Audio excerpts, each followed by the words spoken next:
আমি এখনো বললাম, যদি ইমাম সাহেব বলে যে মুসল্লিরা আমার বাধ্য করছে এভাবে নামাজ পড়তে, তাহলে আপনি কার গোলামি করলেন? যেই 7 ব্যক্তিকে ছায়া দিবে এর মধ্যে এটা একটা, যেই চোখ দিয়ে আল্লাহকে ডাকতে ডাকতে পানি আসবে, অঝরে কাঁদবে নিজে নিজে, এটা বুঝি এই মিশিন মার্কাই তসবি? হ্যাঁ, কি বিবেকে কি বলে এ ডকে?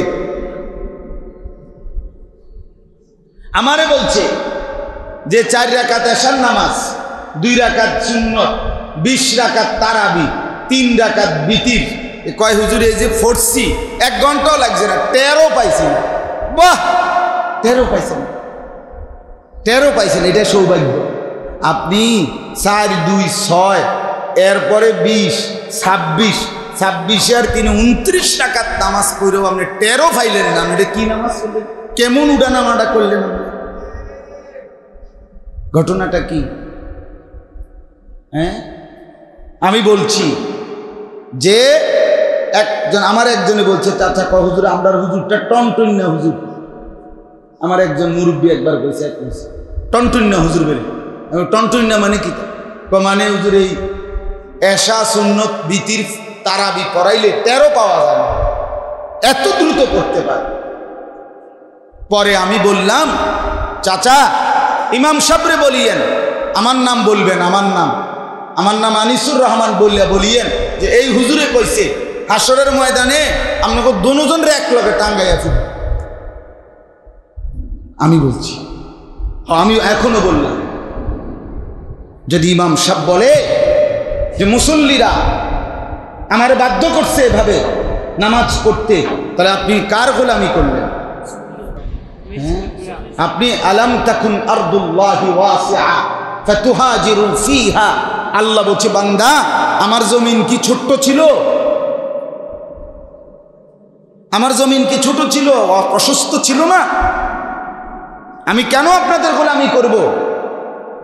এই বিতির, এই তারাবি, এটা কি আমারও তারাবি কিনা? না আমি আবার আলগা পড়ব? কথা বলেন না।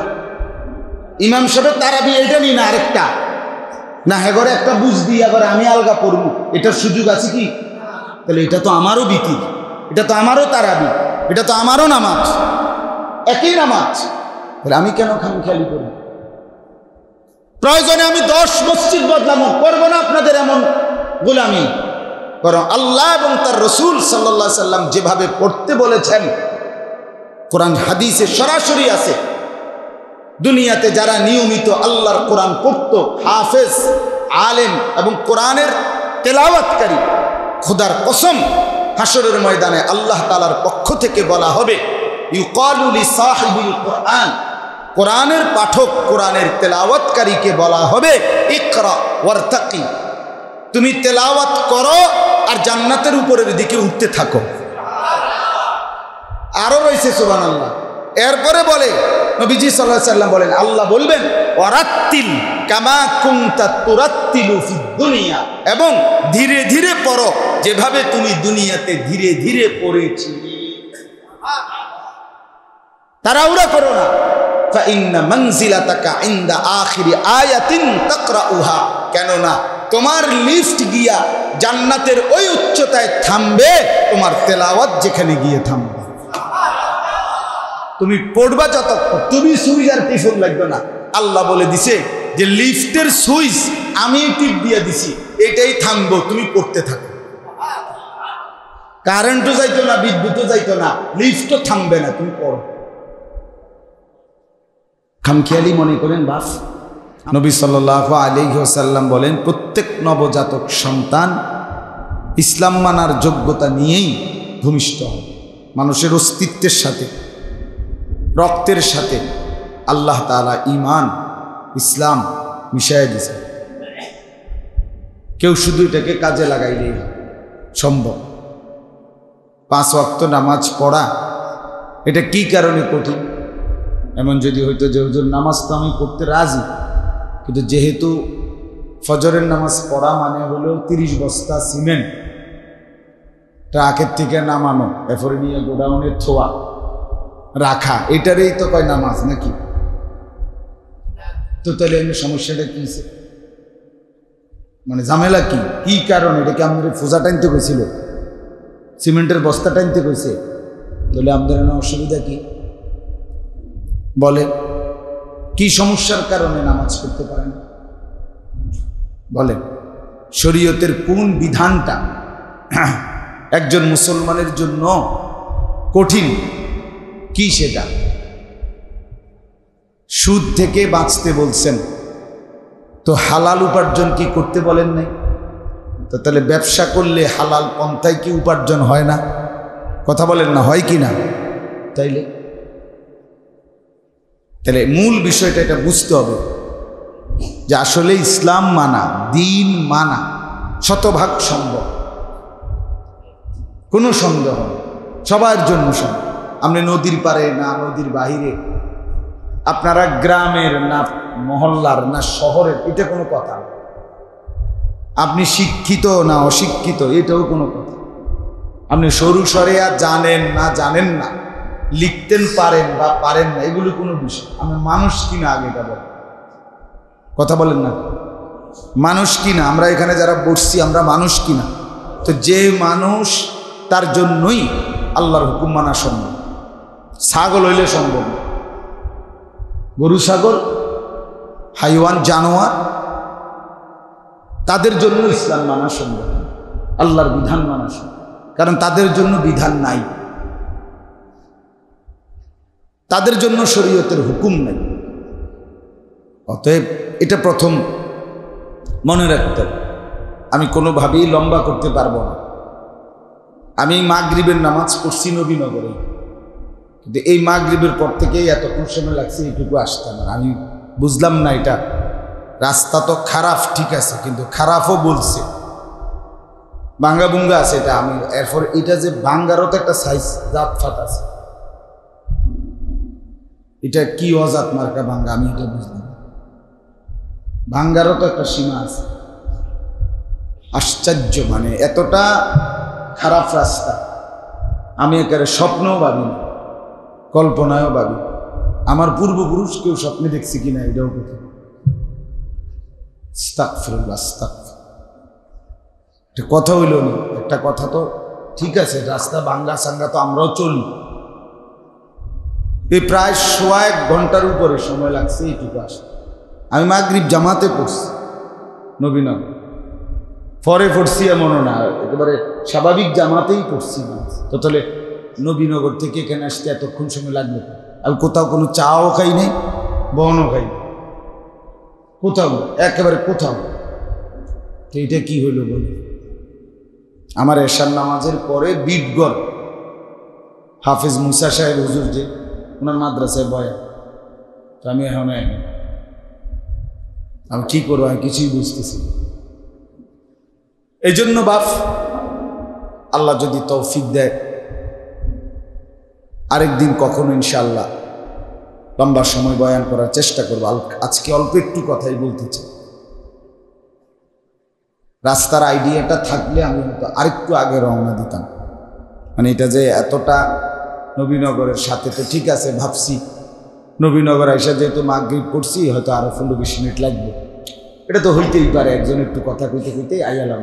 এটা যে এতটা ব্যাখাপ্পা এটা বুঝি নেই, আমার কোনো আইডিয়াও নেই। যাই হোক, যা ছিল মালিকের ফয়সালা তাই হয়েছে। তো আপনাদের কাছে বললাম বাপ, প্রথম কথা হলো পরিবর্তন দরকার। যুবক ভাইদের, ছেলেরা, তোমাদেরও জিন্দিগি বদলানো দরকার। তুমি দেখো গুনাহ করে শেষ পর্যন্ত তৃপ্তি আছে কি? সারা রাত যে ছেলেটা উলঙ্গ ছবি দেখে শেষ পর্যন্ত তার তৃপ্তি কোথায়? তার তো আরো দেখতে মন চায়। হারাম উপার্জন যে করে তার তৃপ্তি কোথায়? স্বস্তি কোথায়? সুখ কোথায়?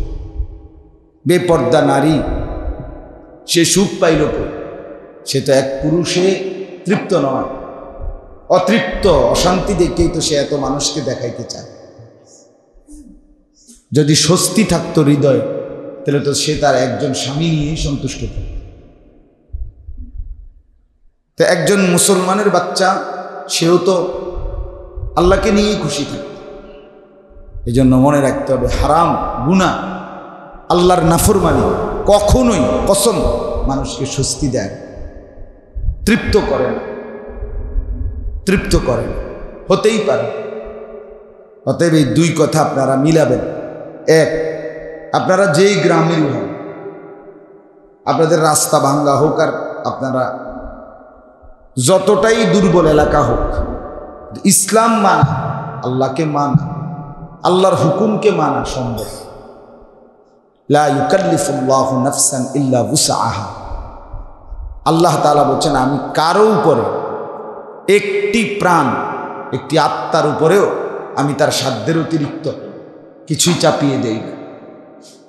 একটা পিঁপড়াকেও আল্লাহ তাআলা তার ভারী কিছু চাপায় না। চাচা এদিকে মনোযোগ দেন, এদিকেই ফিরেন। তো এই জন্য বললাম, এটা দয়া করে বুঝতে শেখেন। আপনাদের যারা অভিভাবক আছেন, আপনারা একরকম হাল ছেড়ে দিছেন, ছেলেটাকে ছেলেটার হাতে তুলে দিছেন, মেয়েটাকে মেয়ের হাতে তুলে দিছেন।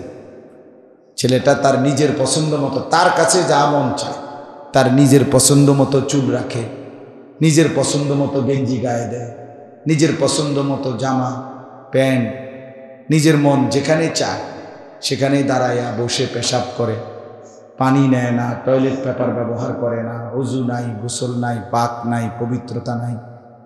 বাপ মা জীবিত, অথচ ওই ঘরেই ঘুমাইয়া ছেলে সারা রাত মোবাইলে উলঙ্গ ছবি দেখে, নর্তকীর নাচ দেখে, জিনা ব্যভিচার দেখে।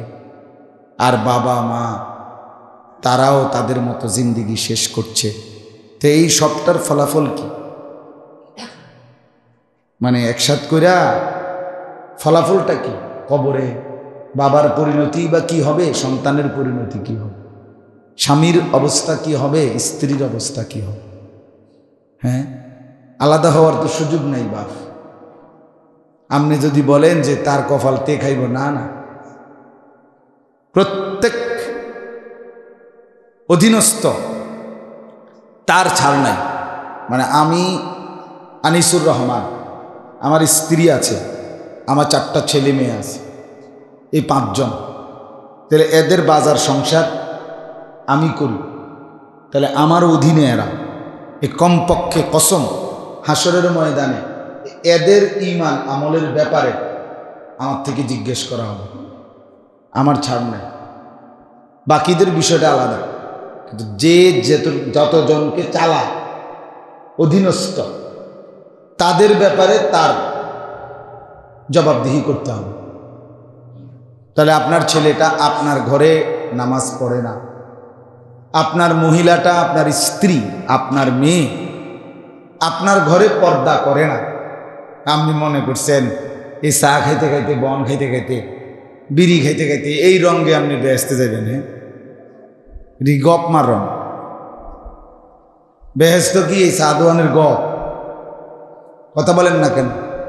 হাসরের মাঠ কি এই সাদওয়ানের গপ মারো না? তাইলে এটাকে কি ভাবছেন? হাসরের ময়দান এটাকে মামুর বাড়ি মনে করছেন? তাইলে বলেন, আজকে 30 বছর আপনার স্ত্রী বেপর্দা, আপনি মাতেনও না, লড়েনও না, ঘটনাটা কি চাচা, ভাইয়া? আজকে 20 বছর ধরে আপনার ঘরে রঙিন টেলিভিশন চলে, প্রত্যেক দিন আপনার ঘরে আপনার বউ বাচ্চা নর্তকীর নাচ, নাটক, সিনেমা দেখে। আপনার ঘরে আপনারই টেলিভিশন, বিদ্যুৎ বিল আপনার টাকা দিয়েই দেয়। হ্যাঁ, খামখেয়ালি মনে করছেন জিন্দিগি? আখেরাত বলতে কিছু নাই। জওয়ান বুড়া সবাই এভাবে আল্লাহকে ভুলে গেলেন কেমনে? বলেন না কেন? একটা সমাজের কিছু মানুষের আল্লাহকে ভুলার কথা, সবাই এভাবে ভুলে গেলেন কেন? কথা বলেন না, আমরা তো নামাজ পড়ি। তো নামাজ পড়েন ঠিক আছে, আমরা একটু দাঁড় করাইয়া জিগাই সূরা কেরাত ঠিক আছে? কথা বলেন না। যার সূরা কেরাত, দোয়া কালাম অশুদ্ধ, আত্তাহিয়াত শুদ্ধ করতে পারে না, দোয়ায়ে কুনুত শুদ্ধ করতে পারে না, আলহামদুলিল্লাহ সূরাটা শুদ্ধ হয় না, আলাম তারা, তাব্বাতি ইয়াদা সূরাগুলো শুদ্ধ হয় না, তো তার নিশ্চিত নামাজ হয় না, একেবারে দৈন্তান্নয় কান্না। আপনার নামাজ 1 কোটি বছর করলেও হবে না, হবে না, হবে না মিয়া, কিচ্ছু ঘোড়ার ডিমও হয় না। আমার গ্রামের মানুষ, মূর্খ মানুষ, আমরা সাধারণ মানুষ, হুজুর আমরা রেডি কইলে হইবনি, এসব সিহন কথা, ফাকনা কথা, হ্যাঁ এসব খাজুরে আলাপ, কথা বলেন না কেন? এসব কথা ছাড়বো নাকি? রেডি করে রঙ্গিন আলাপ করে, ঘটনাটা কি বলেন চাচা? আপনার ছেলেটা স্কুলে পড়ো তোমরা, যাদের কোরআন শরীফ অশুদ্ধ, তোমরা কি নামাজ পড়ো আমরা বুঝি না? এমনিতেও তো নামাজ পড়োই না, তো শুক্রবারে যে পড়ো তো সেটা কি? অশুদ্ধ সূরা কেরাতওয়ালা নামাজ তো হয় না। আপনি যেই কোনো নুরানি মাদ্রাসার বাচ্চাকে জিজ্ঞেস করেন, 7 বছরের একটা বাচ্চারে জিগান নুরানি পড়ে যে নামাজ ভঙ্গের কারণ কয়টি, সে বলবে 19টি। নামাজ ভঙ্গের 1 নম্বর কারণ নামাজে অশুদ্ধ কোরআন পড়া, 1 নম্বর কারণ। তাহলে অশুদ্ধ যার কোরআন, আপনি নামাজ কি পড়েন? আর এই নামাজ এই দশা দেখেই তো বিড়ি ছাড়তে পারেন, নামাজও পড়ে বিড়িও খায়, মূল কারণ তার নামাজ হয় না। নামাজও পড়ে এখনো টেলিভিশন দেখে চা দোকানে, কারণ তার মূলত অনেক মানুষে কয় না কি হবে, কারণ নামাজও তো পড়ে দেই আবার দিই চা দোয়ানো গপ মারে। আসল কথা হলো ওনার নামাজ কিচ্ছু হয় না। নাহলে নামাজ একটি পাওয়ার, নামাজ একটি শক্তির নাম, যেই শক্তি অর্জন হলেই আল্লাহর ওয়াদা যে এটা গুনাহ থেকে ফিরাবেই ফিরাবে, অশ্লীলতা বেহায়াপনা থেকে ফিরাবেই ফিরাবে। ইন্নাস সালাতা তানহা আনিল ফাহশাই ওয়াল মুনকার, নামাজ গুনাহ থেকে ফিরাবেই, নামাজ অসভ্যতা থেকে ফিরাবেই। তাইলে যেই নামাজ গুনাহ থেকে ফিরায় না ওইটা মূলত নামাজ না, নামাজ হয় না। ওযুও হয় নাই, খবর নেন, ফরজ গোসল আদায় হয় নাই, রুকু সেজদা দোয়া কালাম সূরা কেরাত কিচ্ছু হয় না। আপনি চলেন, নালে এখন ইন্টারভিউ দেন, ঠিক আছে এখন প্রমাণ করেন। এই যেখানে যারা স্কুল পড়ুয়া ছেলে এরা দাঁড়াক, এখন যাদের বয়স 14 বছরের উপরে, আমরা এখন দেখি, জিজ্ঞাসা করি যে ফরজ গোসল নাকের নরম জায়গা পর্যন্ত পানি পৌঁছানো ফরজ, যার বীর্যপাত হয় তার উপরে গোসল ফরজ হয়। আর ফরজ গোসলের সময় নাকের নরম জায়গা, এই যে নাক ভাঙ্গে যে এই যে নাক বাঁকা হয় না, এটার এই নরম জায়গা, এখানে নাকের এই নরম জায়গা পর্যন্ত পানি পৌঁছানো ফরজ কিনা? তো ফরজ যদি আদায় না হয় তাহলে কি গোসল হইল? তাহলে কি সে পবিত্র হইল? পবিত্র না হইলে কি নামাজ হয়? তাইলে আপনি এখন দ্বারা আমরা জিজ্ঞাসা করি যে ঠিক আছে, তুমি যে ফরজ গোসল করো নাকের নরম জায়গায় পানি কিভাবে পৌঁছাও, সেই কদ্দুর পৌঁছাই? কথা বলেন। আমনে ফুতে তো মাশাআল্লাহ পড়ে তো অনেক কিছু করে লাইছি, হ্যাঁ এটা বলেন না। তো যার ফরজ গোসল আদায় হয় না, তার কসম খোদার তার তো কোনো নামাজ আদায় হয় না, তার শুক্রবারের নামাজও হয় না, তে যদি জানাজার নামাজও পড়ে সেটাও হয় না, ঈদের নামাজ যদি পড়ে তাও হয় না, কোনো নামাজই হয় না। তো সে তো হাসরের ময়দানে দেখবে 1 রাকাত নামাজের কোনো নেকি নেই। কুল হাল নুনাব্বিউকুম বিল আখসারিনা আ'মালা الذين ضل سعيهم في الحياة الدنيا وهم يحسبون أنهم يحسنون صنعا। এই যে কোরআনের আয়াত, সূরা কাহফের আয়াত না? আল্লাহ তাআলা বলেন, হে নবী আপনি বলে দেন, ও জগৎবাসী আমার উম্মত, তোমাদের কার কার আমল খাসারা নষ্ট, আমি কি সেটা শোনাবো? তো নবীকে দিয়ে আল্লাহ বলাইছেন, যারা দুনিয়ার জীবনে আমলের নামে অনেক কষ্ট করছে এবং মনে মনে ভাবছে বড় ভালো কাজ করেছে, কিন্তু আল্লাহ বলে দাল্লা, মূলত তারা পথভ্রষ্ট হয়েছে। কারণ সহি তরিকা, কোরআন সুন্নাহর নমুনা, দিন মোতাবেক করে নাই। ছেলে বিয়ে করাইছে কিন্তু রাসূলুল্লাহর তরিকা কি জিজ্ঞাসাও করে। মাইয়া বিয়ে দিছে কিন্তু রাসূলুল্লাহ সাল্লাল্লাহু আলাইহি সাল্লামের তরিকা কি জিজ্ঞাসাও করে নাই। গোসল করছে দুধ দিয়া, হাল দিয়া, লাভ দিয়া, সাবান ডল্লা গাউ চালাইছে কিন্তু রাসূলুল্লাহ সাল্লাল্লাহু আলাইহি সাল্লামের তরিকা কি সেটা শেখারও বোধ করে নাই। 12 রাকাত নামাজ, জোহরের আগে 4 রাকাত, জোহরের পরে 2 রাকাত সুন্নত নামাজ উড়াইয়া লাইছে।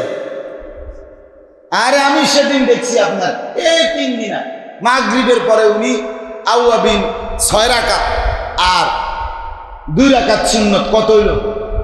আমি শুধু 2 রাকাত সুন্নত পড়ছি, এবার 8-10 রাকাত শেষ। আরে সুবহানাল্লাহ, মানে জাফানি মেশিন না, সায়না না, সায়না হইলো এত তাড়াতাড়ি হইলো না, এটা ডাইরেক্ট জাফানি।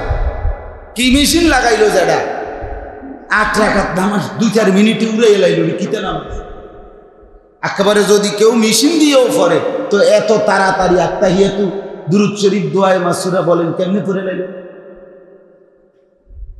কমপক্ষে তো জেদ্দুর নিয়ম এদ্দুর ফরন লাগবো নি নাকি? তো এটি কি দিয়ে পড়লো? 2-4 মিনিট লাগলো না। কারণ আমি পড়ছি 2 রাকাত, আমিও যে খুব লম্বা করে পড়ছি এমন না, আমি স্বাভাবিক নামাজই পড়ছি, কিন্তু আমার আইডিয়া যে উনি 8 রাকাত শেষ। কি নামাজ এগুলো? 100 দানার তসবিহ পড়ে 1 মিনিটও লাগে না।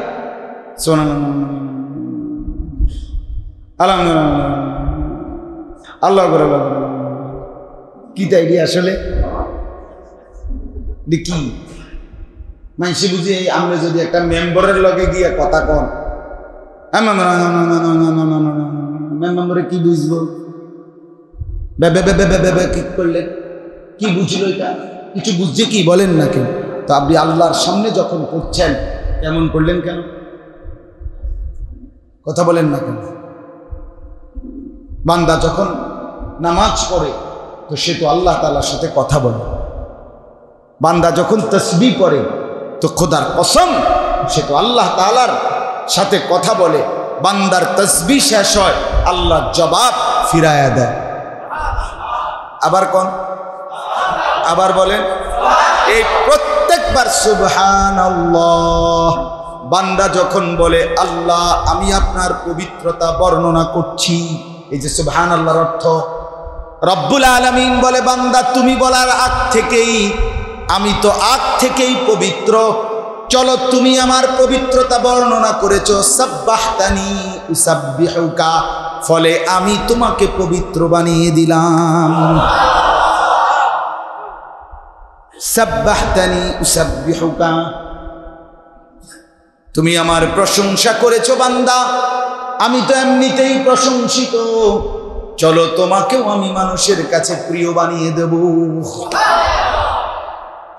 তাইলে কথা তো ছিল এই, তাসবিহ পড়বেন ধীরে ধীরে, কোরআন পড়বেন ধীরে ধীরে, আল্লাহকে ডাকবেন ধীরে ধীরে। আল্লাহর নবী সাল্লাল্লাহু আলাইহি ওয়াসাল্লাম বলেন, ওয়ারাজুলুন যাকারাল্লাহ খালিয়ান ফাফাদাত আইনাহু, আল্লাহর নবী বলেন যে আল্লাহর জিকির শুরু করে, জিকির করতে করতে চোখ দিয়ে অঝরে পানি ঝরতে থাকে, খোদার কসম আল্লাহ বলে এমন বান্দাকে আল্লাহ হাসরের ময়দানে আল্লাহর আরশের নিচে ছায়া দান করবে। যেই 7 ব্যক্তিকে ছায়া দিবে এর মধ্যে এটা একটা। যেই চোখ দিয়ে আল্লাহকে ডাকতে ডাকতে পানি আসবে, অঝরে কাঁদবে নিজে নিজে, এটা বুঝি এই মেশিন মার্কাই তসবিহ। হ্যাঁ, কি বিবেকে কি বলে এ ডকে আমারে বলছে যে 4 রাকাত এশার নামাজ, 2 রাকাত সুন্নত, 20 রাকাত তারাবি, 3 রাকাত বিতির, কয় হুজুর এই যে ফোর্সি 1 ঘন্টাও লাগছে না, 13 পাইছি না। বাহ, 13 পাইছেন, 13 পাইছেন, এটা সৌভাগ্য। আপনি 4, 2, 6 এরপরে 20, 26, 26 আর 3 29 রাকাত নামাজ পড়েও আপনি 13 পাইলেন না। এটা কি নামাজ পড়লেন? কেমন উঠা নামাটা করলেন? ঘটনাটা কি? হ্যাঁ, আমি বলছি যে আমার একজনে বলছে, চাচা কয় হুজুর আমরার হুজুরটা টনটন্যা হুজুর। আমার একজন মুরব্বী একবার কইছে, টনটন্যা হুজুর বলে। আমি টনটন্যা মানে কি? মানে হুজুর এই এশা সুন্নত বিতির তারাবি পড়াইলে 13 পাওয়া যায় না, এত দ্রুত করতে পারে।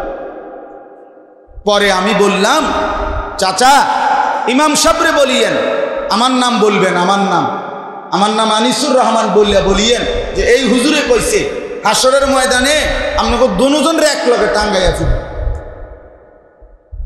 আমি বলছি, আমি এখনো বললাম, যদি ইমাম সাহেব বলে যে মুসল্লিরা আমার বাধ্য করছে এভাবে নামাজ পড়তে, তাহলে আপনি কার গোলামি করলেন? আপনি আলাম তাকুন আরদুল্লাহি ওয়াসিআ ফাতুহাজিরু ফিহা। আল্লাহ বলছে, বান্দা আমার জমিন কি ছোট্ট ছিল? আমার জমিন কি ছোট ছিল, অপ্রশস্ত ছিল না?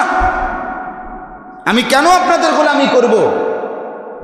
এই বিতির, এই তারাবি, এটা কি আমারও তারাবি কিনা? না আমি আবার আলগা পড়ব? কথা বলেন না। ইমাম সাহেবের তারাবি এইটা নি না আরেকটা না, হেগরে একটা বুঝ দিয়ে আবার আমি আলগা পড়ব, এটার সুযোগ আছে কি? তাহলে এটা তো আমারও বিতির, এটা তো আমারও তারাবি, এটা তো আমারও নামাজ, একই নামাজ। তাহলে আমি কেন খামখেয়ালি করব? প্রয়োজনে আমি 10 মসজিদ বদলামো, করবো না আপনাদের এমন গোলামি। বরং আল্লাহ এবং তার রসুল সাল্লাল্লাহু আলাইহি সাল্লাম যেভাবে পড়তে বলেছেন, কোরআন হাদিসে সরাসরি আছে। দুনিয়াতে যারা নিয়মিত আল্লাহর কোরআন পড়ত, হাফেজ, আলেম এবং কোরআনের তেলাওয়াতকারী, খোদার কসম হাসরের ময়দানে আল্লাহ তাআলার পক্ষ থেকে বলা হবে, ইউকালু লিসাহিবিল কোরআন, কোরআনের পাঠক, কোরআনের তেলাওয়াতকারীকে বলা হবে, ইকরা ওয়ারতাকি, তুমি তেলাওয়াত করো আর জান্নাতের উপরের দিকে উঠতে থাকো। আরো রয়েছে সুবহানাল্লাহ। এরপরে বলে নবীজি সাল্লাল্লাহু আলাইহি সাল্লাম বলেন, আল্লাহ বলবেন ওয়ারাত্তিল কামা কুনতা তুরাত্তিলু ফিদ দুনিয়া, এবং ধীরে ধীরে পড়ো যেভাবে তুমি দুনিয়াতে ধীরে ধীরে পড়েছিলে। তাড়াহুড়া করো না। ফাইন্না মানজিলাতাকা ইনদা আখিরি আয়াতিন তাকরাউহা, কেননা তোমার লিফট গিয়া জান্নাতের ওই উচ্চতায় থামবে তোমার তেলাওয়াত যেখানে গিয়ে থামবে। তুমি পড়বা যতক্ষণ, তুমি সুইচ আর টিফুন লাগবে না।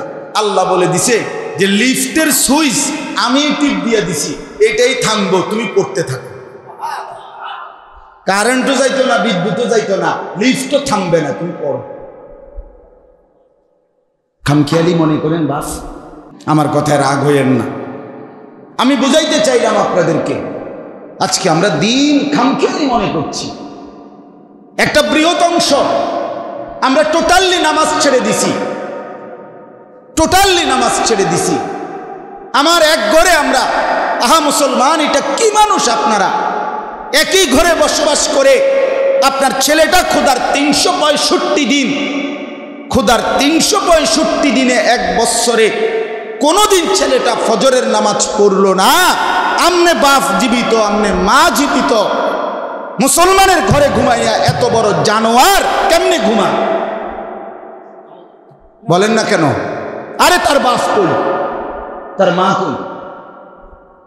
এর আল্লাহকে কি ভোলাটা বলছে বলে? জীবন মানে কি? বিদেশের টাকা আর চাকরি, ব্যবসার, দোকানদারির টাকা আর বাতপতুরি আর এই পাঙ্গাস, তেলাপিয়া, দৈন্যতা, কাঁচামরিচ, খিরা, টমেটো, এই জীবন এখানেই শেষ। এ খাইয়া টাইয়া, টয়লেট বাথরুম মিলাইয়া, পেশাব পায়খানা মিলাইয়া শেষ, সমান সমান, আর কিছু নাই, আর কিছু নাই। তো আপনার ছেলেটা যে নামাজ পড়ে না, কথা বলেন না কেন? আপনার মেয়েটা যে পর্দা করে না, চাচা, এই যুবক, তোমরা নামাজ পড়ো না কেন? মুসলমানের বাচ্চা পড়ো না কেন নামাজ? বলো, তুমি পবিত্র মুসলমানের ঘরে জন্ম নাও নাই? তোমার বাপ মুসলমান না? তোমার মা মুসলমান না? তুমি এক মুসলমান মায়ের পবিত্র দুধ খাও নাই 2 বছর? তোমার রক্তে ইসলাম, এত বড় গাদ্দার হইলা কেমনে? বেনামাজি ছেলেরা বলো, বলো বেহায়া সন্তান বলো, কেন নামাজ পড়ো? মুসলমানের ঘরে জন্ম নিয়ে এত বড় বেহায়া হলা কেমনে? কেমনে হইলা বাপ? কি জবাব দিবা আল্লাহকে? কেমনে দাঁড়াইবা আল্লাহর সামনে? ইয়া আইয়ুহাল ইনসান মা গাররাকা বিরাব্বিকাল কারীম। এই যে কোরআনের আয়াত, আল্লাহ তাআলা বলেন, হে মানুষ, আমার মতো দয়ালু মেহেরবান মাওলাকে ছেড়ে দিয়ে কে তোমাকে ধোঁকা দিল? কাকে পেয়ে আমি আল্লাহকে ভুলে গেলে? কাকে পেয়ে বান্দা আমার চাইতে আপন কাকে পাইলা বন্ধু? বলেন যুবক ভাই, বলো। বেপর্দা নারীকে জিজ্ঞেস করেন কেন আল্লাহকে ছেড়ে দিল? সবাই মিলে আমরা খামখেয়ালি মনে করছি, বাস আমরা মনে করছি এ খাইয়া পইরা বাতে মাসে মিল্লা দুনিয়া শেষ। না রে বাপ, যদি শেষ হইতো তো আমরাও বলতাম আপনা করে, কিন্তু আমাদের প্রত্যেককে তো মৃত্যুবরণ করতে হবে, আমাদের প্রত্যেককেই তো কবরে যেতেই হবে বাপ। একটা নির্দিষ্ট সময় পরে হাসরের ময়দানে আমাদেরকে উঠতে হবে কিনা বলেন না কেন? অতএব আজকে মূল বক্তব্য, মূল বিষয় এটা বলেন। এই এক বিষয় হলো পুরুষদের জন্য, সবাইকে বললাম, সবাই মিলে জওয়ান ছেলে তোমরাও ফিকির করো ভাইয়া, কেন আল্লাহর গোলামি করবা না? যে মনিব তোমাকে সুস্থতা দিয়েছে, যৌবন দিয়েছে, আহা মুসলমানের ঘরে জন্ম দিয়েছে। ভাইয়া বাবা মনে রাখেন, সারা জীবন ফিলিস্তিন, ওই মুসলমানরা সারা জীবন নির্যাতিত হবে আর আপনি সারা জীবন সুখে থাকবেন, তার কি নিশ্চয়তা? বলো না ভাইয়া।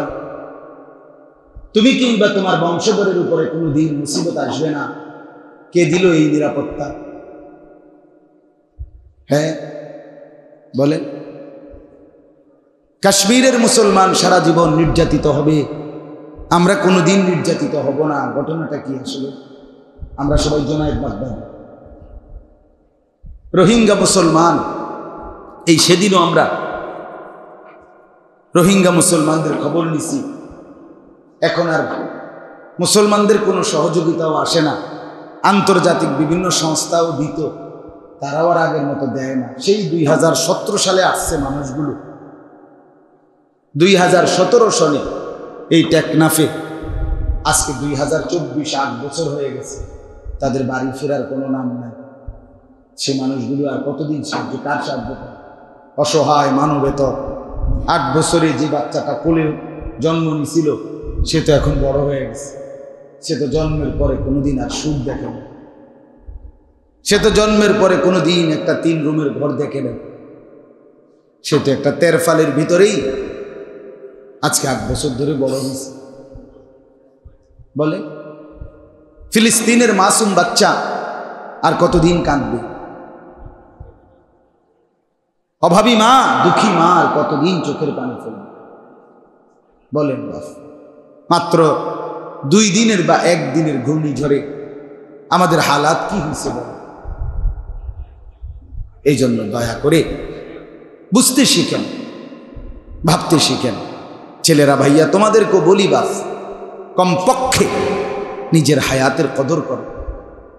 দোস্ত আমার, বন্ধু আমার, জিন্দেগি এভাবে নষ্ট করে না ফেলা, এটা কেমন কথা?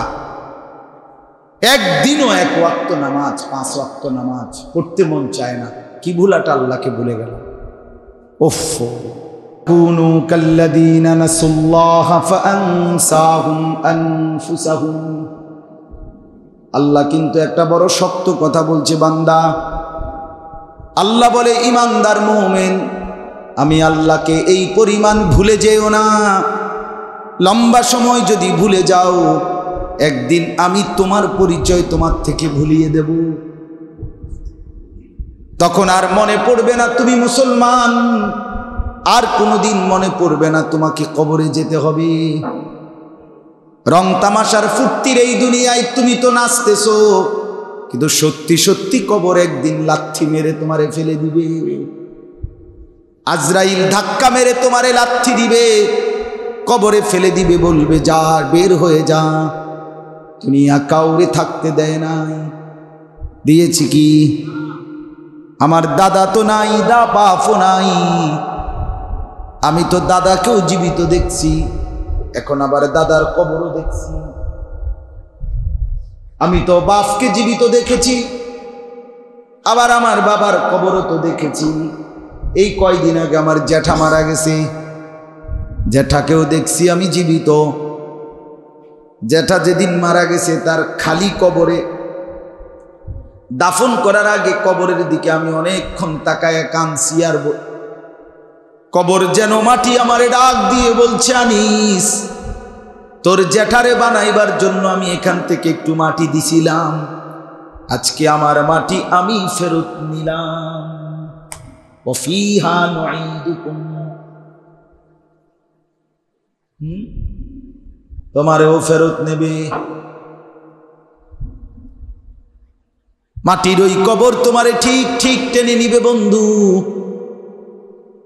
বন্ধু নামের এই সঙ্গীরা কেউ থাকবে না, কেউ না, দুনিয়াতেও না, কবরেও না, আখেরাতেও না। আজকে আমার প্রাইমারির বন্ধুরা আমার সাথে নাই, আমার স্কুল মাদ্রাসার জীবনের সেই সঙ্গীরা এখন তো আমার সাথে কেউ নাই। তাহলে দুনিয়াতেই তো বন্ধুরা নাই, কবরে আসবো কোত্থেকে? হ্যাঁ, فإذا نفخ في الصور فلا أنساب بينهم يومئذ ولا يتساءلون। আল্লাহ বলেন, ইসরাফিল যখন ফু দিবে, হাসরের মাঠ যখন কায়েম হবে বান্দা, তখন লক্ষ কোটি মানুষ, কোটি কোটি বান্দা, কেউ হাসরের মাঠে কাউকে নিজের আত্মীয়তা বা বংশের পরিচয় দিবে না। ফালা আনসাবা, নসব মানে বংশ। কোনো মা বলবে না এটা আমার সন্তান, কোনো সন্তান বলবে না এটা আমার মা। আল্লাহর নবী বলছেন, ইব্রাহিম নবীর মতো নবী ইসমাইলকে দেখেও ডাক দিবে না।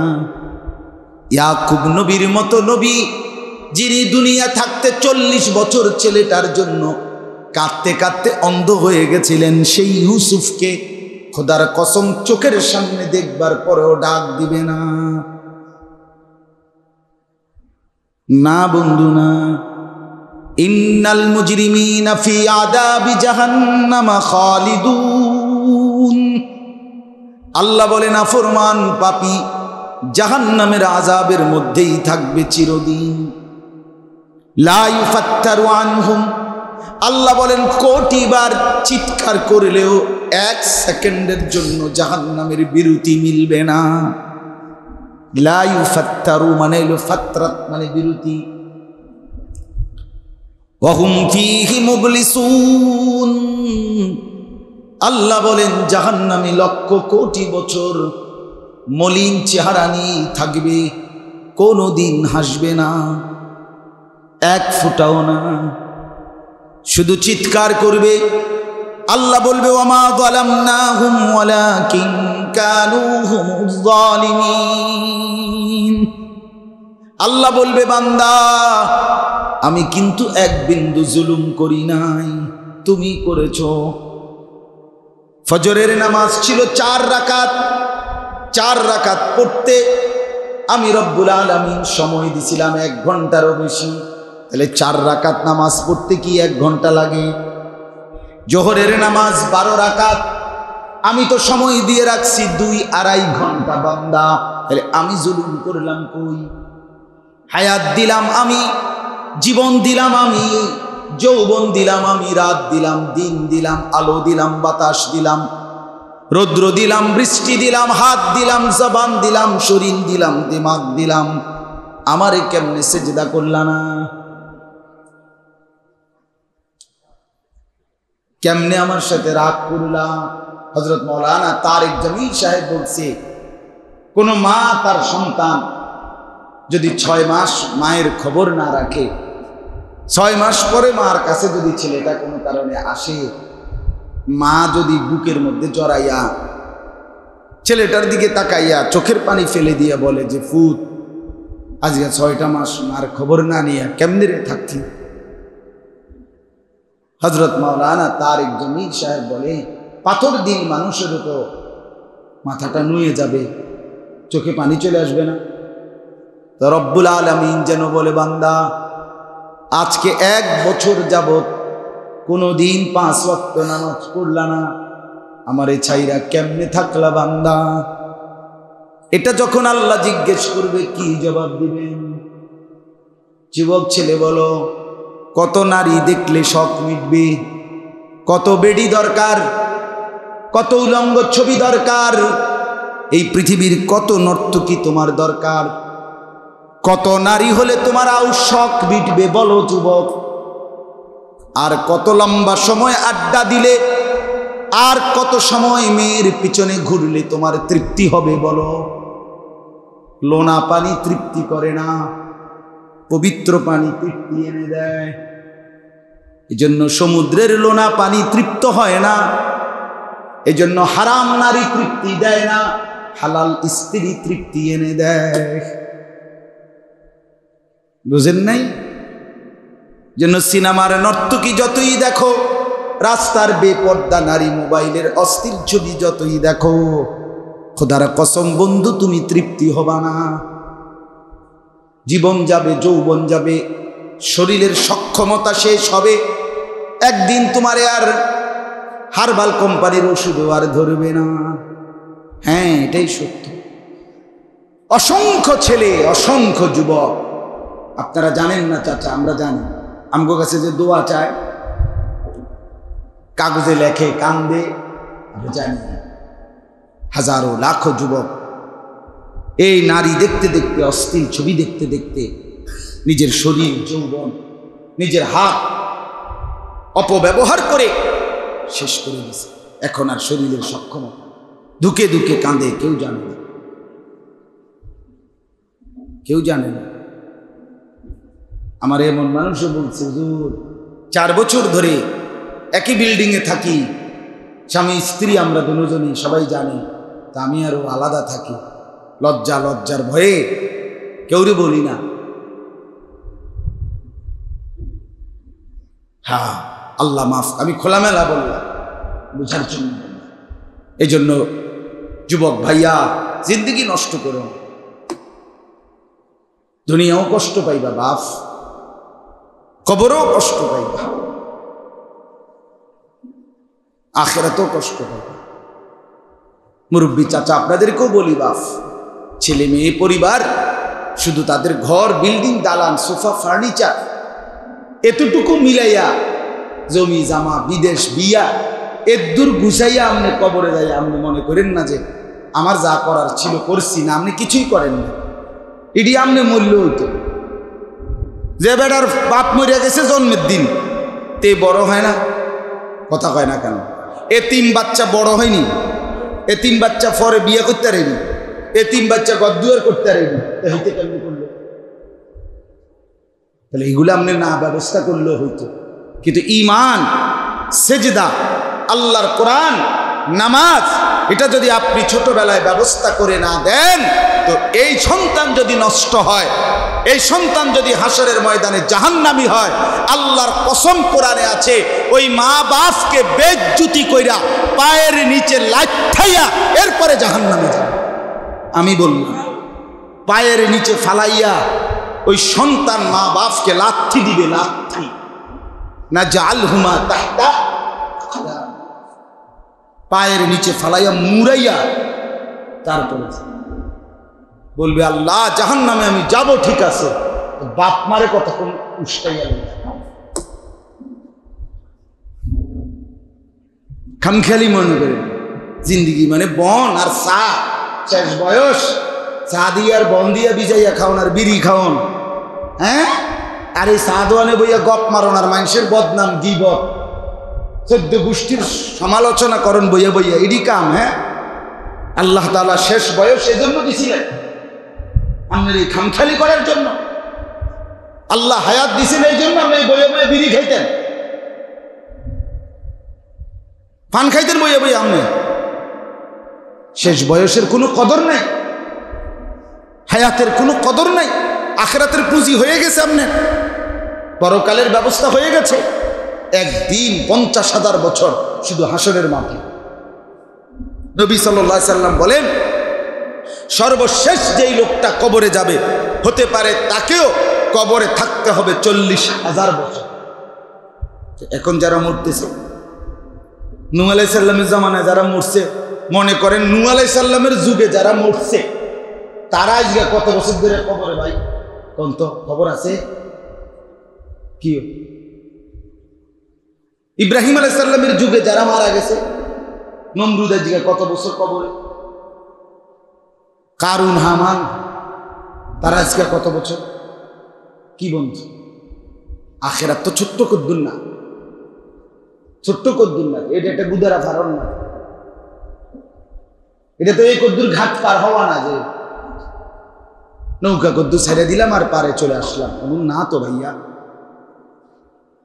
অতএব দয়া করে আপনারা আপনাদের বিবিদেরকে পর্দানশীল করেন, মেয়েদেরকে পর্দায় ঢোকান। এটা লজ্জার বিষয় চাচা, আমারে মাফ করে দিয়েন, আমি যদি আর কোনোদিন নাও বলতে পারি, আসতেও না পারেন, বাকি আমি বলে গেলাম। যেই মহিলা, যেই ঘরে স্বামী আছে, পুরুষ আছে, অথচ তার স্ত্রী মেয়ে রাস্তার পাশে মানুষের চোখের সামনে খোলামেলা নদীর পারে, খালের পারে, পুকুরের পারে খোলামেলা গোসল করে, ওই ঘরের পুরুষ বেহায়া, বেহায়া, বেহায়া পুরুষ, বেটিও বেহায়া, বেটাও বেহায়া, দোনোটা অশুদ্ধ, দোনোটাই একবারে বেহায়া। তোমারও বেটা হায়া লজ্জা নাই, মানে আত্মসম্মান থাকলে আমার স্ত্রী, আমার মেয়ে, রাস্তার মানুষ দেখবে, আমার আর বাচ্চা রইলেন কি? আমার জীবনের এই কামাই রোজগারি, আমার এই জায়গা জমি মেহনতের অর্থটা কি? আমি যদি আমার বউ বাচ্চার পর্দার ব্যবস্থাই করতে পারলাম না, তো বেগায়রত, আত্মসম্মানহীন, তো বেহায়া পুরুষ, বেহায়া স্বামী, বেহায়া স্ত্রী, নারী পুরুষ দুজনেই শরম নাই। আল্লাহ আমাদেরকে মাফ করে দেন। আমি শক্ত বললাম, পরিষ্কার বললাম, বাপ, যে নারীর পর্দা নাই, মনে রাখবেন, যে মহিলার পর্দা নাই, যে মেয়ের পর্দা নাই, যে স্ত্রীর পর্দা নাই, যে মহিলার পর্দা নাই, এটা বেটিও না, বেটির জাতও না, এটা মহিলা না, এটা প্লাস্টিক। হ্যাঁ হ্যাঁ, নবী সাল্লাল্লাহু আলাইহি ওয়াসাল্লাম বলছেন হাদিসে, আল মারআতু আওরাতুন, নারী বলে কাকে? আড়ালে থাকে যে, আওরাত, আওরাত, আওরাত কয় না নারী রে, আওরাত মানে ঢেকে রাখে, পর্দায় থাকে। তাহলে নারী মানেই পর্দায় আবৃত, নারী মানে আড়ালে, নারী মানেই গোপনে, নারী মানেই লুকিয়ে, নারী মানেই আড়ালে, নারী বলে তাকে। আল্লাহ আমাদেরকে বুঝ দান করেন। এই জন্য 5 ওয়াক্ত নামাজ পড়বেন, বলেন ইনশাআল্লাহ। স্ত্রী সন্তানকে দ্বীনের উপরে, পর্দার উপরে রাখে। খামখেয়ালি করেন না চাচারা, গ্রামের কইয়া নিজেরে আমরা রে কইয়া লাভ নাই, হুজুর কন তো বালা কথা, বুঝি তো পারি না, এই সমস্ত সিহম কথাই দিয়ে আমার, আমি কি আপনার হিসাব নিমুনি, হুদা আমারে কইয়া কি লাভ? বলেন চাচা, আমারে কইলেই কি, আমনে রে আমি কইলেই কি, হিসাব তো নেবে আল্লাহ। তো উনার সামনে যদি এ কথা বললা আপনি মুক্তি পান, আমার কোনো আপত্তি নেই। ঠিক আছে, ঠিক আছে, আপনি ঠিক কিনা বলেন না? আল্লাহর সামনে, ফেরেশতার সামনে আপনি যদি বুঝ দিতেন পারেন, আমার কোনো অসুবিধা আছে না, ঠিক আছে। কিন্তু আশা করি পারবেন না, পারবেন না, না না। এই জন্য যুবক ভাই, বাবা, সবাই মিলে ইনশাআল্লাহ 5 ওয়াক্ত নামাজ পড়বো ইনশাআল্লাহ। রাসূলুল্লাহ সাল্লাল্লাহু আলাইহি ওয়াসাল্লাম আখিরি নসিহত ছিল উম্মতের নামাজ, নামাজ। দয়া করে আমরা প্রত্যেকে ইনশাআল্লাহ আল্লাহর মেহেরবানিতে দয়া করে নামাজ পড়ি। স্ত্রী, সন্তান, কন্যাকে পর্দায় রাখতে চেষ্টা করেন। নিজেরা মিলেমিশে একজন আরেকজনকে দ্বীনের কাজে সহযোগিতা করেন। বাবা ছেলেকে ডাকেন, ছেলে বাপকে উৎসাহিত করেন, স্বামী স্ত্রীকে বলেন, স্ত্রী স্বামীকে বলেন। আল্লাহ তাআলা আমাদের প্রত্যেককে 5 ওয়াক্ত নামাজ, পর্দা, ঈমান আমলের উপরে চলার তৌফিক দান করেন। আলহামদুলিল্লাহি রাব্বিল আলামিন।